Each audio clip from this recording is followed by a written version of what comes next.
નમઃ શિવાય. શિવ મહાપુરાણ કૈલાસ સંહિતા. આ ભગવતી સાક્ષાત સર્વ આભૂષણો યુક્ત દ્વિપ્તિદંત શરીરવાળા શિવજીના અર્ધાંગિની છે. તે જગતને ઉત્પન્ન કરનાર ત્રિગુણાત્મિકાનું ગુણ સ્વરૂપ છે. તેમ વિચારી ગાયત્રીનો જપ કરવો. અહમ વૃક્ષસ્ય રેખી. આ અનુવાદનો જપ કરવો. યશછંદ સામવૃક્ષ્ય. આ અનુવાદનો ક્રમે કરી જપ કરવો. ક્ષુંત મે ગોપાય તૈતરીય. શાખાના ઉપનિષદના અનુવાદનો જપ કરવો. પછી ઉત્થિતોહમ એમ કહેવું. 3 પ્રકારની ઈચ્છાઓનો ત્યાગ કરવો. પુત્રની ઈચ્છાથી, ધનની ઈચ્છાથી, લોકેશણાની હું જુદો થયો છું એમ કહેવું. હું મંદ, મધ્ય કે અધિક શબ્દ વડે પ્રણવનો જપ કરીશ. આમ કહીને પ્રણવનો ઉદ્ધાર કરવો. સૃષ્ટિ, સ્થિતિ તથા લયના ક્રમે વળી હું આ પ્રમાણે કરીશ. આનો ક્રમ નીચે પ્રમાણે છે. ભૃશન્યસ્ત્વમ, ભૃશન્યસ્તમ, શુવમ શન્યસ્તમ એમ કહી આ સર્વ મંત્રોના અંતમાં મયા શબ્દ લગાડવો.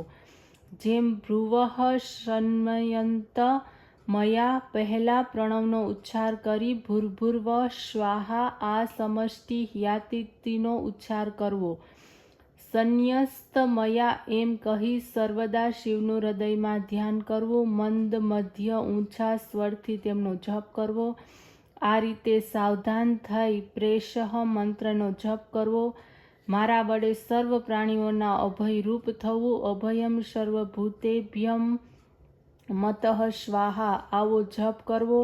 પૂર્વ દિશામાં અંજલિ વડે જળ છોડવું. શિખા તથા યજ્ઞોપવીતિને ગાયત્રી જપી ઉખેડી નાખવા. શિખા વગેરેને ગ્રહણ કરી ઓમકાર સહિત બ્રહીજાયા સ્વાહા, ઓમ ભ્રુ સમુદ્રમ ગચ્છ સ્વાહા એમ કહી જળ હાથમાં લેવું. પ્રેષઃ મંત્ર અથવા ભૃશન્યસ્ત્વમ મયા આ મંત્ર વડે શિખા તથા યજ્ઞોપવીત અને જળમાં નાખી દેવા. ફરી જળ વડે આચમન કરી પૃથ્વી પર વસ્ત્રાદિનો ત્યાગ કરવો.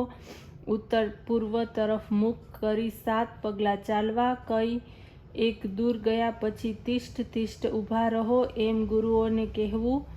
પછી લોકોના વ્યવહાર નિમિત્તે હે ભગવન દંડ તથા કૌપીનનો સ્વીકાર કરવો એમ કહી આચાર્ય પોતાના હાથથી તેને આપવા. આચાર્યના વચન સાંભળીને કૌપીન તથા કાષાય વસ્ત્ર વડે શરીર દ્રઢ કરી લેવું. 2 વાર આચમન કરવા. વળી આચાર્યો પછી શિષ્યને કહેવું. ઇન્દ્રસ્ય બોષી તતઃ આ મંત્રનો જપ કરી દંડની પ્રાર્થના કરી સખાયમાં આવો જપ કરીને ગ્રહણ કરવો. શિવના ચરણ કમળને જપવું.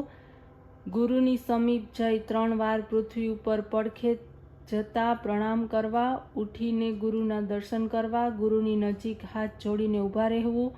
કર્મારંભ પહેલા ગોબરને લેવું. મોટા આંગળાના જેટલા તેના ગોળા બનાવવા. તેને સૂકવવા. જ્યારે તેનો સૂર્યના કિરણો વડે સુકાઈ જાય ત્યારે તેને હોમાગ્નિમાંના મધ્યમાં રાખી દેવા. હોમની પૂર્ણતામાં આ ભાગ લઈ પછી છોડી દેવો. પછી વીરજાગ્નિથી બનેલ શ્વેતપિંડનો રાખને અગ્નિરીતિ ભસ્મ ઇત્યાદિ મંત્રના ક્રમ વડે સઘળે અંગે લગાડવી. સર્વ રીતે શરીર ઉપર લગાડી ત્રિપુંડ ધારણ કરવા.